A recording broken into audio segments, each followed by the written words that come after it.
Hi. Hello. We're going to talk about one of both of our favorite things today. I'm so excited about this. Okay, I don't know if this was just something that I did when I was younger, but there used to be a bunch of websites where you could take all these quizzes.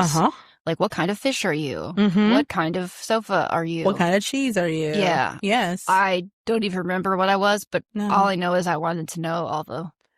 I was hard pressed not to take it. Like, if I saw it, like, it was like, it's like a remote stopper. Like, do you have a movie that's a remote stopper, by the way? Sign up. What's a remote stopper? Like, if you're scrolling on the remote, like, and you see this movie, like, you stop and you watch it no matter what the movie is. Do you have one?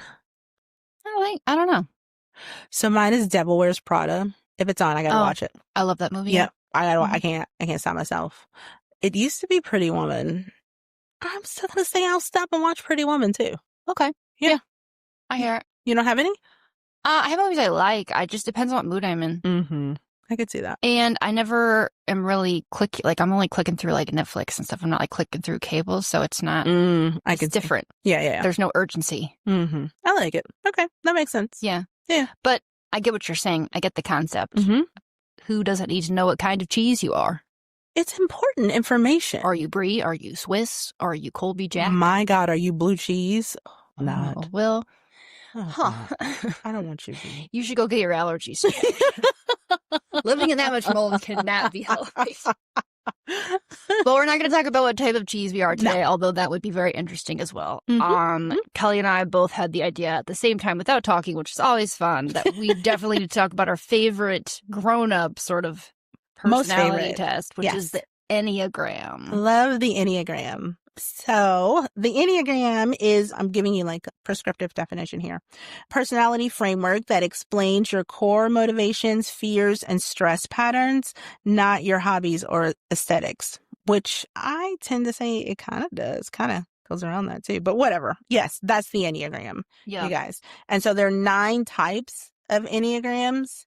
And funny thing about this whole thing is we don't know which one is ours. Like, I can guess which one is yours. Yeah. Same. I could guess which, but I'm down to 2. Could be either one. I think I know. I think I know too. Yeah. Okay. Yeah, but it's great. I don't know how we haven't talked about this before. I don't either. But it's perfect. So we're going to go through the types real quick. If like you've been living under a rock and you've never heard of the Enneagram, and you got to go take one of the tests if you haven't taken one. Yeah, we should put one. We can pop one in. Yeah, I got to scan them because sometimes the free ones that seem free, you get to the end and it's like, sign up for this thing. Yeah. And you just spent 20 minutes doing it. Yeah, don't do those. Yeah, we'll find one for you guys, a quick one. Okay. Are we going to go through the types? Yeah. You want to start? Yeah. Type 1 is the reformer. So they crave order, correctness, and improvement. Type 2 is the helper, otherwise known as the giver. I think I'm doing like the definition that's like 2 down. Core drive is to be needed. Okay. We'll do those. This one has like a mix, right? In conflict, that person's emotional, wants reassurance, hates feeling unappreciated. Tells meaning like, how do you know? I think like they're not in their right space. Okay, that's what we mean as a tell. So over texts to check in, over commits, avoids asking for help. And then what do they need from a partner, or what do they need to feel like safe in a relationship? Needs verbal affection and reciprocity. Let me go back and do type 1 then. Yeah. So type 1, the reformer, also known as the perfectionist, their core drive is do it right. In conflict, direct, principled, irritated by irresponsibility. And then their tells is they correct everything, tight jaw, cleans when stressed. And they partner with, what is this? Chaos drains them, consistently calms them. So consistency calms them. Calms I think it's saying like what do they partner best with? So like don't be chaotic. Who do you partner with? Yes. Yeah. Okay. Like that type does best with that because they get exhausted by if you're like a walking hurricane, I guess. Or oh my gosh. Yep. Yeah. All right. So we went backwards. So now we're on type 3, which is the achiever or the performer. Their core drive is win, succeed, impress. In conflict, logical, fast, feels slowed down by emotions. tells can be rebrands their personality based on context, hates inefficiency, and in a partnership needs admiration and results. Mm-hmm. Huh. So type 4 is the individualist, the romantic. Their core drive is be authentic. In conflict, they are deep feeling, dramatic, needs emotional honesty. The tales need to process alone, spirals about being misunderstood. And in partnership, they need depth, reassurance, and emotional presence. Type 5 is the investigator, otherwise known as the observer. Their core drive is protect my energy. In conflict, they withdraw, want space, and overthink intensely. Overthinking intensity, perhaps you might say. Mm-hmm. Tells retreat suddenly, very dry humor, intellectualizes feelings. Need a partner that respects boundaries, and they hate emotional pressure, so don't emotionally pressure them. No, they don't like that. Mm-mm. Type 6, the loyalist or the guardian. Their core drive is feel safe. In conflict, they are anxious, questioning, and runs scenarios. Their tales needs clarity, consistency, and reassurance. And they partner with their partnerships. Loyalty is everything, and predictability equals love. Then there's old type 7, the enthusiast or the escape artist. I'm just going to give you a hint. I am not a type 7. What? You'll know why when I read it. Like, this is probably the type that I understand the least, and that's who I married, so spoiler alert. Their core drive is stay free and avoid pain. In conflict, they avoid heaviness, jokes. They will joke in conflict and distract and reframe. Or they just pretend like they're not there. I don't know. One of those. My goodness. That was an ad lib. Mm-hmm. Their tells plan 14 things at once, hates being cornered. They need a partner, or they need to have fun, have options, and have low pressure emotions. I really don't know how we got married, but here we are, figuring it out. Look at that. I love him. Type 8, the challenger, which is also known as the protector. Their core drive is stay strong. In conflict, they are blunt, intense, direct, confrontational, but loyal. And their tells, they test people, hates weaknesses, and commands a room. And they partner well with, in partnership, they need honesty, autonomy, and zero BS. And then there's type 9 to round out our Enneagram types, the peacemaker or the harmonizer. Their core drive is keep the peace. If in conflict situations, they might withdraw, minimize, avoid taking a stance. Their tells, they say it's fine when it's not, and they numb out when they're feeling overwhelmed. And in a partnership, they need gentle communication and time to process. So there's books, there's tests. Yeah. We said we'll link one. So there's like a lot more meatiness to each of these things. When did you take your Enneagram? Like, why did you take it? Did you just find it or? No, I took it as part of like a leadership development course. Okay. So it was actually pretty poignant because when I took it, it was trying to, one, decide what kind of leader I am and how leadership fits into my life and how to be a better leader by knowing my Enneagram. And then it's so funny because one of my degrees is psychology. Yeah, same. And I just loved it. And when we did it and I got mine, it is so spot on. It's more spot on than any other personality test I've ever taken. Yeah, same. And it just made me like, one, understand myself a little bit better. And also it really has helped me in professional environments because one of the things I like to do is have people take an Enneagram test. Just so I know how to work with them and how to be around them. And now saying that, we haven't done that in my new role and we're doing that this week. It's happening. It's so good. And that's why we want to talk about it, not just because we like quizzes, but one of the themes that we talk about often together is communication. And communication is really freaking hard, guys. And I think that's the root of most conflicts and most bad feelings and good feelings and. Yes. And when you feel stuck in a pattern of why can't I understand where that person is coming from? For me, it has been so helpful. Like I said, like knowing what Josh's is. Oh my gosh, it made so many things make more sense when I felt like he was ignoring me or are we living in the same reality? Yes. And then when I realized, like, and with, you know, his childhood and like things that have impacted, like, it makes total sense that, and when you kind of just know that somebody's doing it coming from a place of, I don't know, that's just, that their core, that they're looking for the core security or whatever we called it, core drive. It makes so many other things make sense. So I took one when I was in therapy the last time. She had me take it. And do you know what your wing is? Oh, I absolutely do. So people, if you take it, you should get like a core Enneagram number and then you have a wing. So if you're a type 2, you either have a 1 wing or a 3 wing.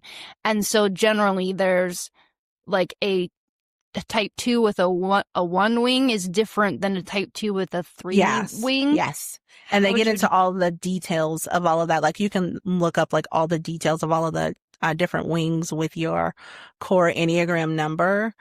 But when I tell you mine and I tell you my wing, like it literally everything about my life falls in place. Like it makes so much more sense. Okay. Are we just going to go right to the guessing? Yeah. Okay. Guess. Okay. I think you're a 1 or a 3 and I landed on 3, but that's my guess. I am a 3. Okay, yeah. I'm a 3. I went back and forth and I was like, nope, the motivation's not right for the 1. And then there was the shutting down the feelings thing and I'm like, oh, that's her. Yeah, this is silly. This is so silly. Why are we doing this? No. I'm a 3 wing 2. Okay. So I'm achiever and my wing is a helper. Makes sense. And it makes so much sense. Okay, so I'm going to guess yours. Especially after our conversation today that we had at brunch. You're a 1. I'm not. What are you? I'm a 6. That was next, really? Yeah, I'm a 6 with a 5 wing, man. Real Jenna. Yeah. Yep, I could totally see that. Security is all I ever care about. Yes. When I feel like I can't anticipate something or I don't know what's happening, my entire existence is to get to, right? Like hypervigilance. I'm always trying to anticipate everything that's going to happen because that makes me feel safe. So why I married a 7 who's about as unpredictable as a kite, I don't know. But well, here we are. Mylan is a 1. Yes. And my therapist, she's like, I don't know what you are. She's like, she told me after she went to bias it, but that's what she said. She's like, you're a 1 or a 6. Yep. And I could easily be a 1 also, but I think the 5 wing, they're very like data oriented and like no BS and like get to the point. And so that's kind of brings in a little more of like the yes. But 1s and 6s are similar. Very, very similar. The difference is the motivation, right? Like where are you coming from with it? And that's the cool part to me. I think that is the coolest part. Like that is, so how do you see your 6 like coming up? Like how does your 6 not rear their head? Okay, so I have terrible anxiety, which makes total sense. I think what I determined, like as I've like from a young age, which I think is where all of this starts for a lot of us, my hypothesis would be that we could become multiple different types, but our childhoods and how we interpret them and internalize them definitely shape how we see the world. So I always thought that if I could, you know, keep there from being conflict so nobody would fight, so I could keep it peaceful. So if I could predict everything and like, okay, so that person looks like they're getting a little bit upset. Let me go tell a funny joke, or like, let me go clean or do this over here because that will anticipating keep it from, needs. Yeah, anticipating needs, but not from a perspective of I really want to help. From a perspective of I want it to be safe here, and it's not safe if it's chaotic or all over the place. Yeah. So it makes me really good at planning. It makes me really good at my like the strategy part of my job because I will see things around the corner that no one's even. They're like, there's not even a corner there. I'm like, oh, there will be. Oh, but there will be. I've already like so. I'm really good at that. What makes me feel anxious, and we were talking about this a little bit earlier, is when I feel like there's something that I can't come up with a mitigation plan for. Yeah. Like I will march into something extremely confident if I've mapped out everything that could possibly go wrong and I have a plan for everything that can possibly every go single wrong. thing that Right. could possibly Because go why would wrong. why would I do it if I didn't have a plan for all of that? I don't have to think about it on the fly. Yeah. Yeah. Even though I'm perfectly capable of doing that. Yes, That's you what are. we've been working on. And as confident as I can be, like with Josh, sometimes if we're not connecting right, or my immediate thought is like, are you mad at me? Are you going to leave? That's where I go your always. safety. Yeah. Yeah. Because if I don't have like a good vibe check on like our energy feel on where we are, I immediately revert to that. And we've had the conversation just over time. Not that he's doing anything wrong or I am, but in his immediate response is, I think we're the happiest we've ever been. Like, I don't know. I don't even know where this is coming from. And I'm like, what? Are we on the same planet? What do you mean? What do you mean? Yeah. But he reframes everything positively. That's what I've seen him do as like a 7. And so, and I think that was a coping mechanism that he, developed because of some things in his childhood, right? So we all learn. So I'm kind of a control freak in a lot of ways because if I can't control it, I don't know what the outcome is. Yeah. So that's why I hate surprises. I don't like spontaneity. How do I have time to plan for spontaneity? I like my spontaneity planned. Yes. Yes, please and thank you. If we're going to be spontaneous on Thursday, I need to know about what time will we be spontaneous on Thursday. Correct. So I can prepare myself. And what time is that over? Yeah. The notes for the type 6, I think it says loyalty is everything and predictability equals love. So we've talked about this about me too, right? Yeah. I hate you until I don't. And then once I don't, watch out. I will run somebody over with my car if I need to. There are no limits, which can also be a problem. Sometimes it's prevented me from putting healthy boundaries in place because if you're in my circle, that's it. There's no questions asked anymore, which is not the greatest way to be either. So anyway, that's you. That's me. Yeah. So I am definitely a 3. It said the core drive is win, succeed, impress. And I don't know that I would say win, but succeed. Like if I'm doing something, you best believe I am going to do my absolute best and it is going to turn out better than anyone anticipated. Like even me. Like I am going like that is my like I needed to be really done exceptionally well. And I prefer that I am the driver in that because I understand it best. And I am a list person. I need all the list because there's nothing more satisfying to me than to check things off or cross them off the list. Literally nothing. That makes my heart so happy because the first thing on my list is make a list every single time. So I'm already one up. Okay. Yes. I like to win and succeed. But having the wing 2 in that, like I want everybody to win and succeed with me. And so I want my wing is not a 2. So I want to help them get there too. Yeah. And I have a difficult time understanding why wouldn't you want to be the absolute best at it? Yeah, I get that. Too. Like that mediocrity does not compute to me. We're either going to be excellent or we're not going to do it. And that comes from where, do you think? Because I was an only child for a very long time. And then in my family, there are 5 grandchildren. So it was first cousins, but we all grew up as brother and sister. And so I was held as the example because I was the oldest. And so I had to be wonderful and perfect and excellent at everything because I had these people below me watching me. Sure. And there was no room for me to fuck it up. But you cared about them and you wanted them to be successful, so you took that burden on yourself that it's like somehow your responsibility to be exceptional. And then also I needed them to understand like you don't have to go so hard because I've already done this. Like I've trailblazed for you. Yeah. So like I think you're good here. Like I think you're okay.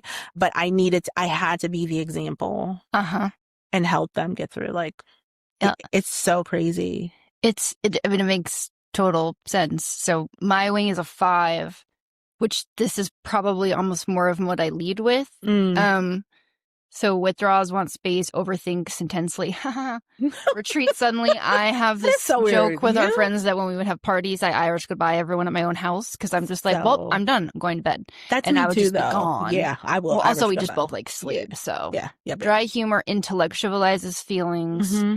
Yeah, so that it's more of like I think of type 5 and in more generic terms as like the sort of data-driven nerd person that's just like, I am a robot, I talk like this, which not really sure. I think my dad is a type 5, like very just, okay. It's like intense. It's also like, it's like a lot.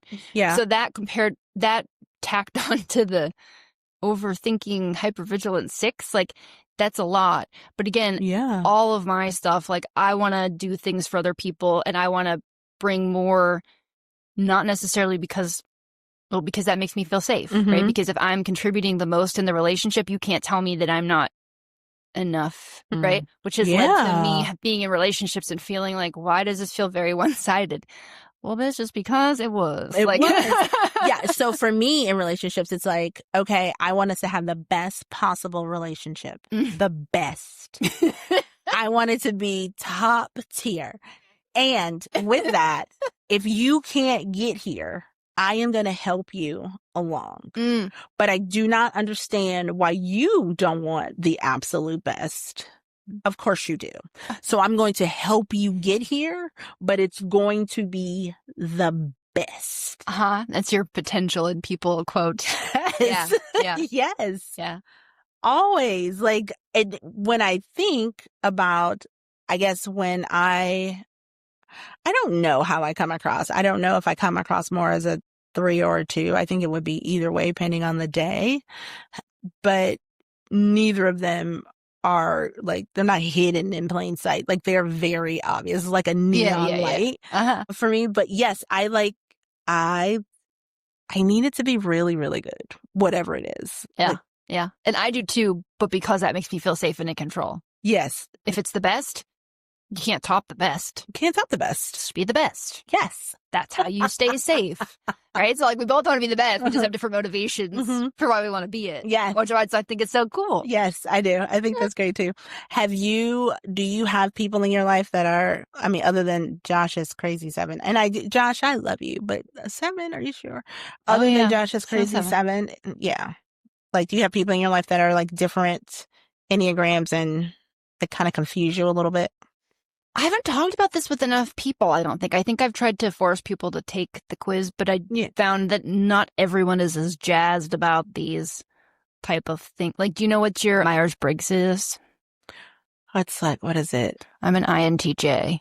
I think I'm an I think I might be an ENTJ. That would make sense. Yeah. Yeah. That one's just more structured in the workplace. And the funny thing about those, and I think it says in some of the Enneagram books, the wings are, but especially for the Myers-Briggs, like that's how you show up at work. So you can also have different like personas at work versus how you are at home and in your personal relationships.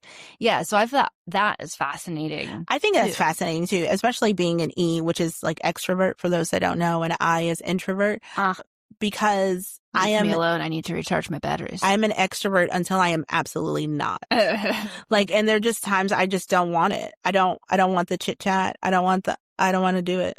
I just want to be by myself and get my stuff done. Yeah. So, and then like working from home really I'd kind of dig into that. I love working from home. Oh my God, I love it so much. So like that changes that for me. But I have worked with someone that's an 8. Oh, how's that?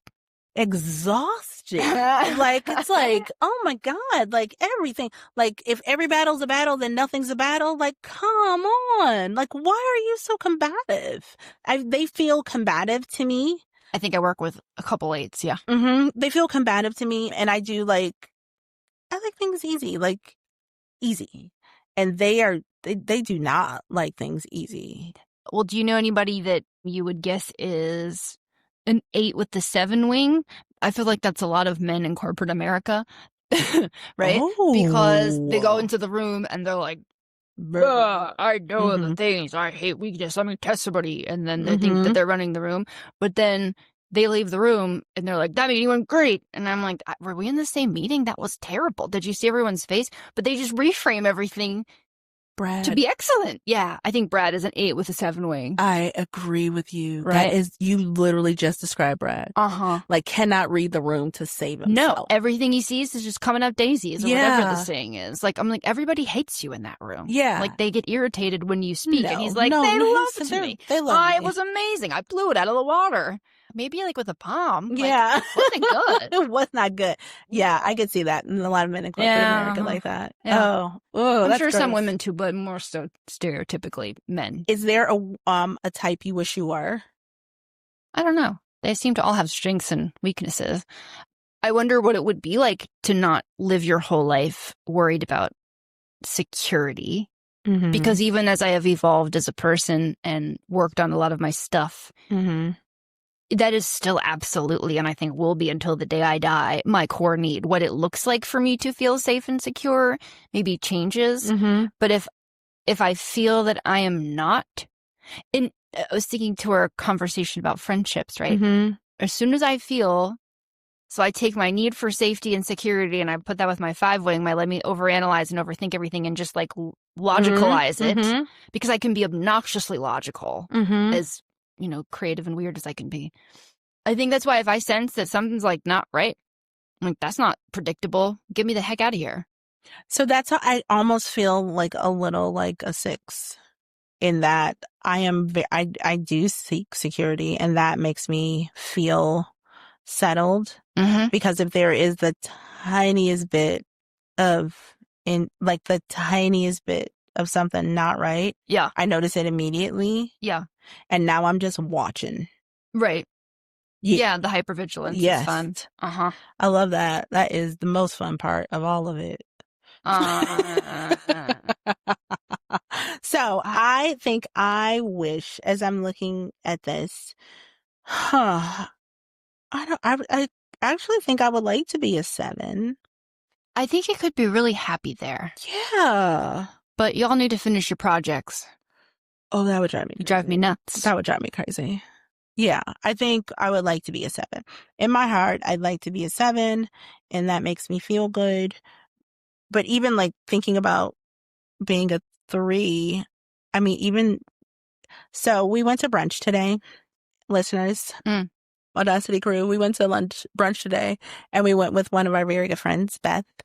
We talk about Beth often here, but we went with Beth, and Jenna and Beth wanted to make sure I knew that it was a leggings and like chill t-shirt, like leggings chill day, because I don't know why I'm like this, but like I'm always like, she always looks like $1 million. That's what she's trying to humbly say. No, well, I always try to like dress well. So my thought is, if I am slightly overdressed for the occasion, I'm never wrong. That's true. And if I'm underdressed, like that feels off. Mm-hmm. That is the 3 in me. That is the 3 in me. It really is. Yeah. That makes sense. Holy shit. Yeah. Yeah, and I finally landed on I just have to wear what I feel physically comfortable in, because I've tried in the past to like wear something that I thought was stylish or trendy, and then I feel like I look like a walking potato. I'm like, I don't know what I'm doing. Like, it just, there's like, if there's any pictures of me, I look very awkward. Like, what are you wearing? Because in your mind, you're like, yeah, because I can't pull it off. Like, I didn't feel, it wasn't me, right? It wasn't you. So the 5 wing in me, I think, is like, okay, look, you're not going to be safely accepted into social groups if you look like you got like goodwill exploded on you. So like maybe just wear what you feel comfortable in, and that will make you look better than any attempt at looking real cute. That's amazing. Maybe. Truly, I was seriously thinking about that. I was like, my God, that is the 3 in me. Mm-hmm. Yes, that is always like slightly, a little bit overdressed, and then I'm not wrong. Yeah. Huh. Yeah. Yes. So I do. I wish I was a 7. Everything is fun and playful and not something on my list of things to do. Yeah. But then I think you would have, what's the 7 issues? Hold up. Let's go back and look at them. Okay. Stay free. They avoid heaviness, they'll just, I think I think sevens don't always deal with their stuff because they say that it's not bothering them because they've just decided, right? They just don't want the conflict so much that it's like, well, I mean, this is what I've observed anyway. I'm not a seven, so I don't actually know. The more detailed notes that we have on it, core fear, emotional pain, boredom, and limitations. If I stay moving, I won't have to feel the hard stuff. Oh, yeah. Emotional avoidance, overcommitting, minimizes seriousness, runs from hard feelings, hates being pinned down. Conflict goes sideways if emotions feel too heavy. Yes. Well, like I've had that. So the growth for sevens is learning to sit with their discomfort. Yes. And be in it, which I mean, that's true for all of us, I think. And I think even committing, because I think sometimes it can feel claustrophobic to say I've picked one thing. So mine for a 6, it says, which is spot on, self-trust. Learning that not all uncertainty equals danger. Oh, wow. Yeah. So I looking at mine. So for 3s, the core motivation here, a little more detail, is to succeed, impress, and be valued. And the core fear is failure, inadequacy, or being seen as worthless, which is, that's very me. And identity driver is I am what I accomplish. That is 1000% true. And that's how I feel like I was conditioned to that. Sure. You know, I am what I accomplish. Like I am, if I'm not getting straight A's, like why am I even here? Yeah. Like I don't deserve it. You know? And I feel that way too, but again, from a different motivational point. That's why I love this. It's so cool. That's so cool. So cool. Do you how would you work through, or how are you working through, or do you not even care? This is about your weaknesses. Like, how are you getting through those? Well, I think I'm talking about a lot of them here recently, like learning to trust my intuition. That is that's not predictable. I can't find facts about it. I can't put it in an Excel sheet and do a comparison. I can't analyze it. So it feels very risky to just take that leap and trust my gut. Yeah. So for me, that's been a lot. And we were talking about this earlier too. The other thing is I've been working actively on, okay, there's nothing wrong with planning for scenarios and coming up with mitigations and things. But at some point I have to trust myself. And you said it an episode or so back when you said, like, I'm dangerous now because I've learned I can lose everything and I will be okay. So I'm sort of, I think, working on that lesson as well. Like, so what if something comes up that you haven't planned for?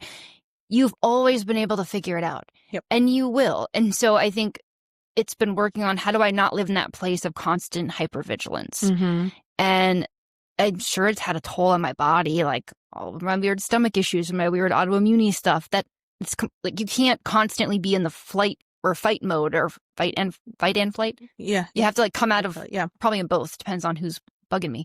But get away from me, or I'd like to punch you in the face. There's no in between. But I mean, you're up. So I've been working on those things because life is a lot less stressful if you're not constantly waiting for the other shoe to drop. Like, I even felt it in relationships when things are good and there's no chaos. Like, I know how to be in crisis. Like, I'm great in a crisis. When things are just good, I'm like, what's about to happen? I don't like it here. Something bad's about to happen. What is it? What is it? What is it? What is it? When I can't guess what it is, sometimes I make it up. Oh. Have you ever never picked a fight with somebody? Because, like, I'm like, I don't want, poor Josh. It's really all on Josh. But Awesome. If everything's good and happy and going well, I'm like, well, something's got to go wrong.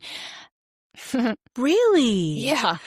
Oh my God. You're exhausted. Oh, yeah. That's why I'm working on being less exhausted. Yeah. But yes, it's exhausting. And I think it's exhausting to be around also. So I've said why the 7 is hard for me, but imagine the 7 who wants to be like free like a happy kite, and then he's stuck with the 6. It's like, I think we have to redo the spreadsheets to see which vehicle to purchase for the 87th time. And he's like, Jesus Lord, why? Just buy the car. Just buy the car.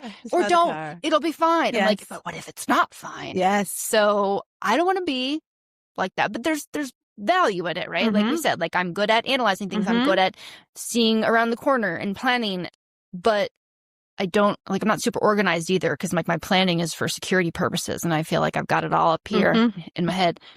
Anyway, what about you?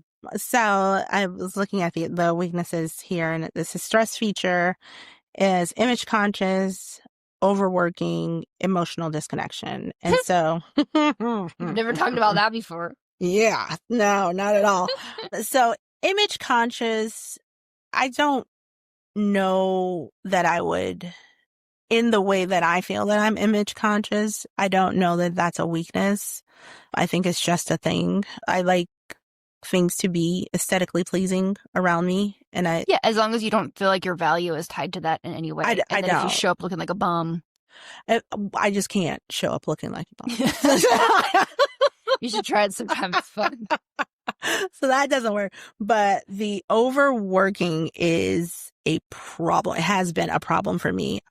I have been known to start working at 7 or 8, especially in the job that I was in previously, because we worked on Pacific Standard Time. So we actually didn't start work until like 10 or 11, but I would start at 7 or 8 and easily work until 8 or 9 o'clock, like daily. You remember that? Like I could not stop because I had to get things done.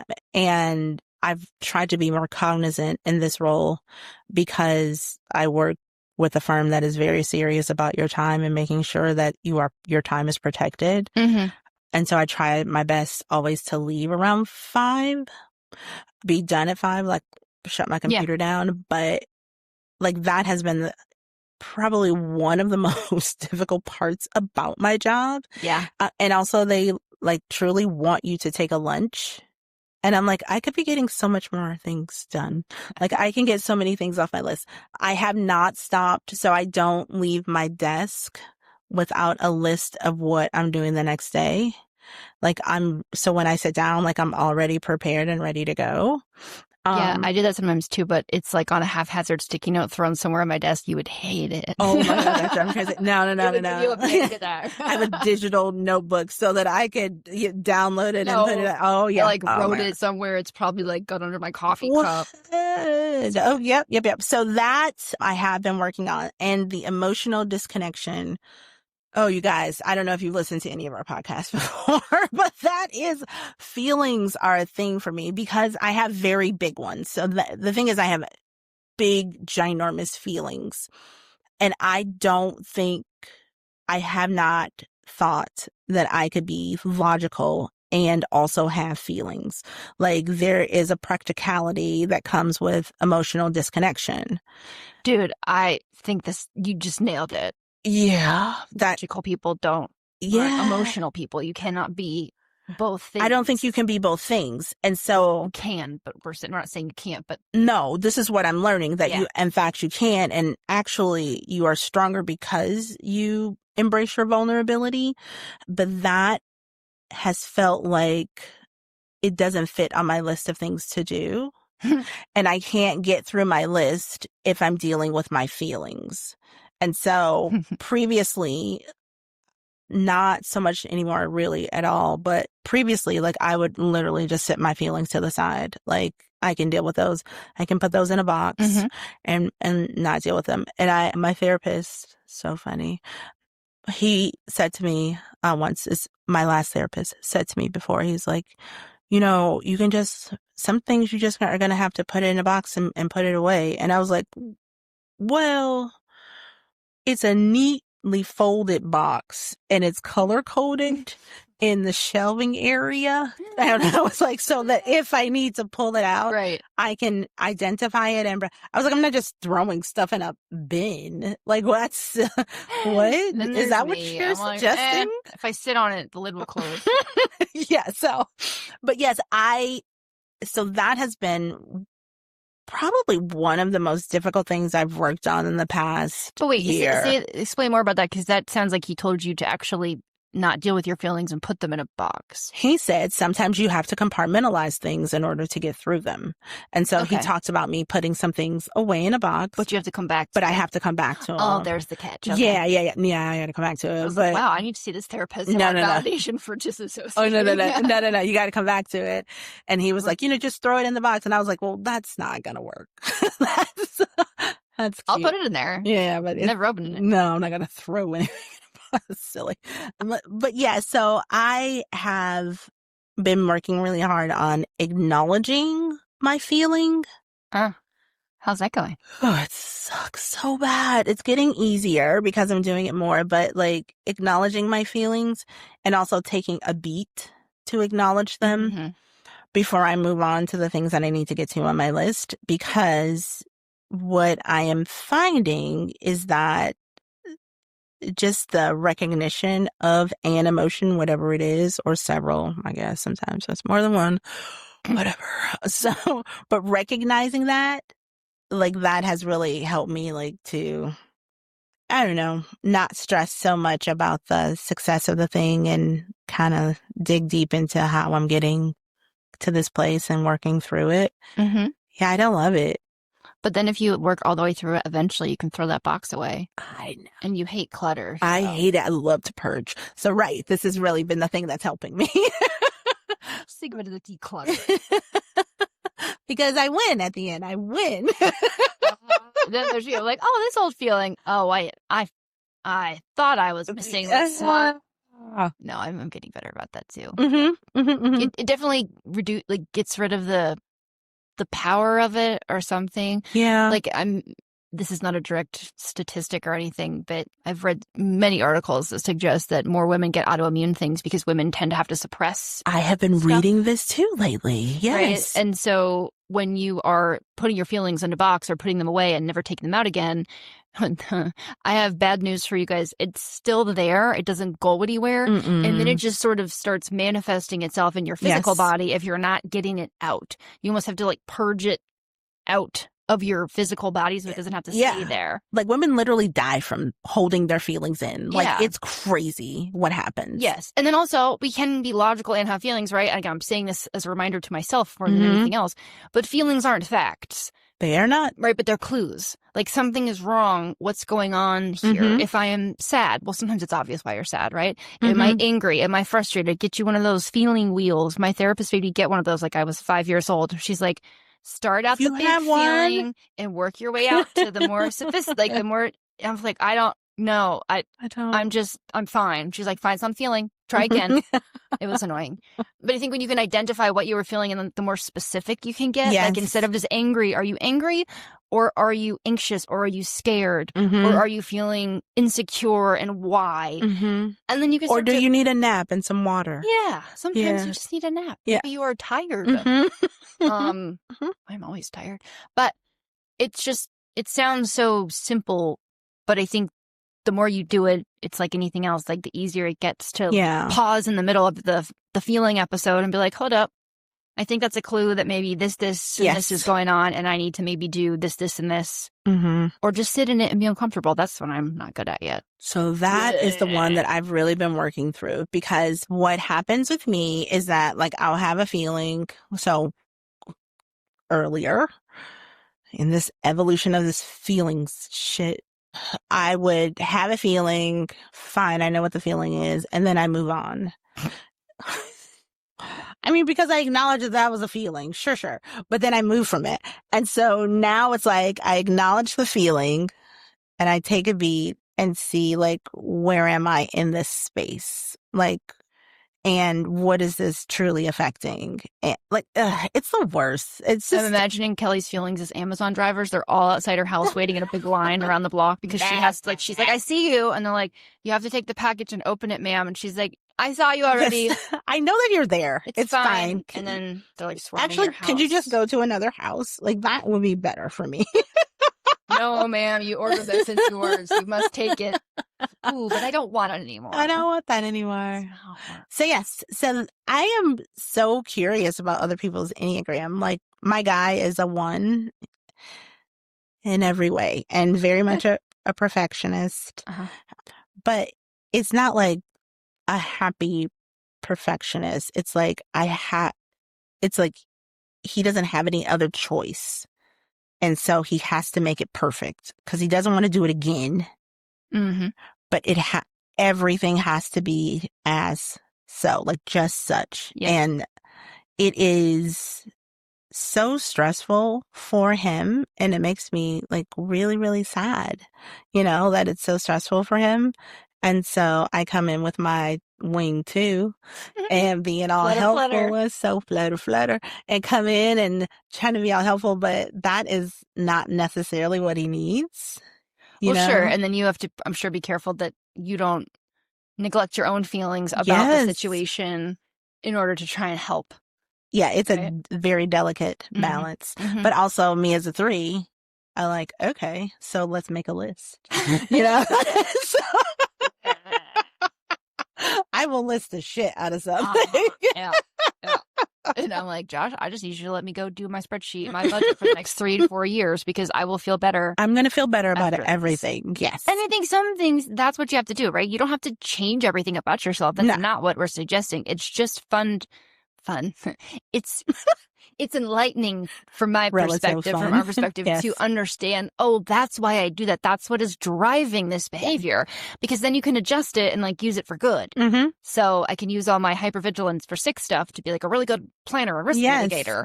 And I don't have to use it to drive myself insane over what stove to purchase, as if you could purchase the wrong stove. Oh my gosh, we were talking about, speaking of Amazon, and how he has a difficult time shopping on Amazon. Because of the reviews? Because, there are just so many options. Yeah. And for me, I mean, you've witnessed it. I just look, see the reviews, cool, and I order, and I move on with it because I have to get it off my list. Yeah. Yeah. I will get analysis paralysis because I'm like, what if I picked the wrong one? But then I'll do research, and then one day I'll be like, F it, picking that one. And then I just get it. It's like, what was the point of all the... I'm like, I don't know, but I just was driving me nuts. I couldn't stand it anymore. So now I got it. Yeah. And then I'll be like, but did it? But then that's the other thing too. Like I move really quickly through things. Yeah. Because I'm trying to get them off the list. I move so quickly through things. Like, oh my God. Josh likes to move quickly through things, I think, also because he's like, why would we stay in this discomfort? We can just wrap it up and be done. And I'm like, well, I have 4 more feelings that I need to figure out first. And this will take 3 to 5 business days. Yeah, so you have to wait through it. And he'll be like, he'll think everything's good because I'll be happy. And then I'll come down. I was like, I thought of something. And he's like, I thought we were done. I drive him nuts. Why can't we just do this all at once? I'm like, I didn't know this. We love you, Josh. I'm a delight, okay? She is. She's wonderful. Darn delight. Oh, boy. Well, we want to hear what your Enneagram types are. We'll post some little tidbits like you might be this Enneagram type if you do this. Oh, yeah. And then look it up if you don't know your own. At minimum, you should find out your own. And I think if you are like in a romantic relationship with somebody, I would find out theirs because... Oh, it's so very helpful. It really helps when you want to be like, what's wrong with you? And they're like, yeah, you just like to reframe things because that's how your brain works. Yes. Okay. It's good. Or make your coworkers do it. I'm doing that this week. Yeah. They don't even know yet. They're fun. Surprise. Surprise. I love it. Okay, well, hopefully this is either a fun rehash for those of you that have done Enneagram or a new tool to put in your tool belt for better communication. Yeah, it's a good tool. I like it. Yeah, and it might help you find your why if you haven't found your why already. Look at you circling back. Ooh. Episode 1, babies. Original. Yeah, I know we need to get back to more of the why stuff again. Yeah, let's do it. Okay. Okay, well, that's all. That's it. That's all we got. Okay. Cool. Later, taters. Bye.